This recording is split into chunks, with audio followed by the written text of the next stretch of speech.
ఆయన ఏదో పోలీస్ కేసులు ఎవరో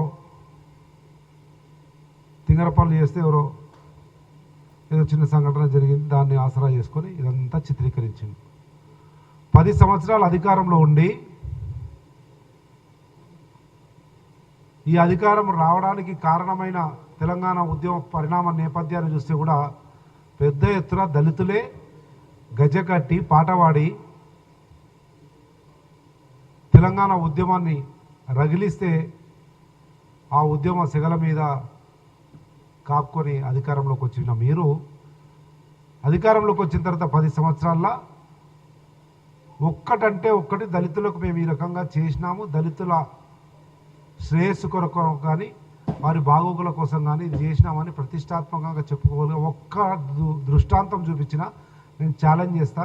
ఎవరి ముందైనా దళితులు 10 సంవత్సరాల బీఆర్ఎస్ పరిపాలనలో ఎట్లుండ్రి, ఇప్పుడు 1.5 ఇయర్లోనే ఎట్లున్నారనే దాని మీద కావాలంటే చర్చ చేద్దాం. చెప్పుకుంటూ పోతే దళిత ముఖ్యమంత్రి కానీ ఉప ముఖ్యమంత్రి రాజేను అర్ధాంతరంగా ఏ కారణము లేకుండా బర్తరఫ్ చేయడం కానీ, దళితులకు 3 ఎకరాలని కానీ, దళితులకు ఇచ్చినటువంటి భూములను ప్రకృతి వనాల పేరు మీద, రైతు వేదికల పేరు మీద, వాళ్ళ సొంత టీఆర్ఎస్ పార్టీ కార్యాలయాల కొరకు ఆనాటి ఇందిరమ్మ ఇచ్చి దళితులను ఆదుకున్నటువంటి నేపథ్యాన్ని మర్చిపోయి భూములను లాక్కొని నిరాశ్రయులను చేసి ఈరోజు మళ్ళీ దళితుల గురించి మాట్లాడడానికి కొద్దిగా సిగ్గు ఉండాలి, శరం ఉండాలి, సోయి ఉండాలి.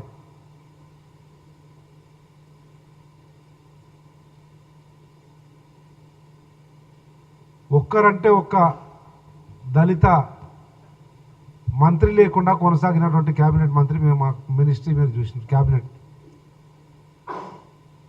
దళితులు అత్యధికులైనటువంటి మాదిగల దళితుల్లోనే కాదు యావత్ తెలంగాణ రాష్ట్రంలో సింగిల్ లార్జెస్ట్ క్యాస్ట్ అయినటువంటి మాదిగలు లేకుండా మొత్తం 10 సంవత్సరాల కాలం వెళ్ళబుచ్చి నీవు ఈరోజు సుపనాతి మాటలు మాట్లాడుతూ ఉన్నావు, మళ్ళీ నిందలు మా మీద వేస్తూ ఉన్నావు.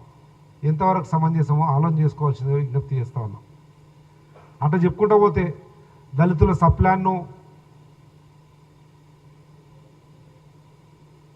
పక్కదారి పట్టేయడం కానీ, అంటే మోసం, దళితులకు మోసం కానీ, అదేవిధంగా నేరెళ్ళ సంఘటనలో అయితే 3rd డిగ్రీ మీకు తెలుసు, భారతదేశం మొత్తం కల్లారా చూసింది. వాళ్ళ ఇసుక లారీలతోటి నేరెళ్ళ సంఘటనలో దళితుల మీద ఎక్కించి పోలీస్ స్టేషన్లో వాళ్ళ మర్మాంగాల మీద కూడా 3rd డిగ్రీ ప్రయోగించినటువంటి విషయం యావత్ భారతదేశం చూసింది. చివరికి ఇంత దురదృష్టకరమా, ఇంత దళిత వ్యతిరేక ప్రభుత్వం కొనసాగుతుందా అని చెప్పి మీరా కుమార్, ఏ తెలంగాణ రాష్ట్రాన్ని ఇచ్చినటువంటి ఆనాటి స్పీకర్ మీరా కుమార్ గారు వచ్చిన విషయం కూడా మనకు తెలుసు. అదేవిధంగా మంతనిలో మధుకర్ ఏం జరిగిందో తెలుసు. శీలం రాంబాబు, ఇవన్నీ ఆత్మహత్యలు, లాకప్ డెత్తులు. శీలం రంగయ్య కానీ, మరియమ్మ కానీ, రేవల్లి రాజబాబు కానీ, నేనే ప్రత్యక్ష సాక్షిని, పోలీసులు అరెస్ట్ చేసినా కానీ పోస్ట్ మార్టం వరకు పోయినా.